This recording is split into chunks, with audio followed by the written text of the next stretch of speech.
जय मसीह। आज 25 सेप्टेम्बर 2020 तदनुसार 9 असोज 2077 शुक्रबार। आज हामी माथिल्लो कोठाबाट हेर्नेछौँ। आजको शीर्षक छ सहँदै रहने सुन्दरता। आज हामी परमेश्वरको वचन यसैया 40 को 28 देखि 31 सम्म पाठ गर्नेछौँ। के तँलाई थाहा छैन? के तैँले सुनेको छैनस्? परमप्रभु सदा सर्वदा परमेश्वर हुनुहुन्छ। पृथ्वीको पल्लो छेउसम्मका सृष्टिकर्ता हुनुहुन्छ। उहाँ न त थकित न हैरान हुनुहुन्छ र कसले पनि उहाँको समझलाई नाप्न सक्दैन। उहाँले थकितहरूलाई बल दिनुहुन्छ र कमजोरहरूको शक्ति बढाइदिनुहुन्छ। युवक पनि दुर्बल र थकित हुन्छन् र जवान मानिसहरू थाकेर लोड्छन्। तर परमप्रभुको आशा गर्नेहरूको बल फेरि नयाँ हुनेछ। तिनीहरू गरुड झैँ माथि माथि उड्नेछन् र दगुरेर पनि तिनीहरू थाक्ने छैनन्। तिनीहरू हिँड्नेछन् तापनि मूर्छा पर्ने छैनन्। आमेन। हितोपदेश 31 को 30 लाई लेखिका यहाँ जोड दिनुहुन्छ। सौन्दर्य भ्रामत्मक हुन्छ र सुन्दरता उडिजाने हुन्छ, तर परमेश्वरको भय मान्ने स्त्रीको नै प्रशंसा गरिनुपर्छ। आमेन। लेखिका आफ्नो अनुभवलाई यहाँ यसरी वर्णन गर्नुहुन्छ।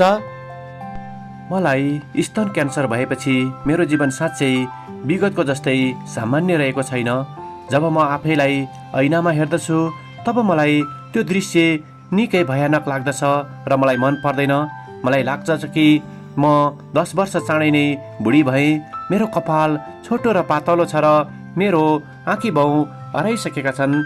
साथै गर्मीयाममा लगाइने सर्टहरू अथवा राम्रा लुगा लगाएर म बाहिर निस्कन पनि सक्दिनँ, किनभने मेरो एउटा मात्र स्तन छ।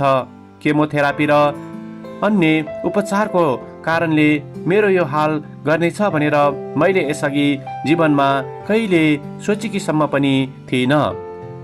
यद्यपि यो यात्राबीच धेरै मानिसहरूले मलाई निहालिरहेका छन्। यद्यपि उनीहरूले मेरो शारीरिक परिवर्तनलाई ख्याल गरेका थिएनन्, तर उक्त यात्रामा परमेश्वरसँगको मेरो सम्बन्धलाई उनीहरूले ध्यान दिएर निहालिरहेका थिए। मेरो बल जुन परमेश्वरबाट आएको थियो त्यसबाट उनीहरूलाई पनि उत्साह मिलेको थियो। मेरो निम्ति यी यात्राहरू सजिलो नभए तापनि त्यस दौरान रहेको मेरो विश्वासको उदाहरणले अन्य मानिसहरूलाई मद्दत मिलेको छ भन्ने कुराले मलाई भित्रै सान्त्वना मिल्दछ। अन्य धेरै मानिसहरू जस्तै म पनि राम्री र सुन्दर देखिने चाहना गर्दछु, आफ्नो निम्ति र अरूहरूको निम्ति पनि।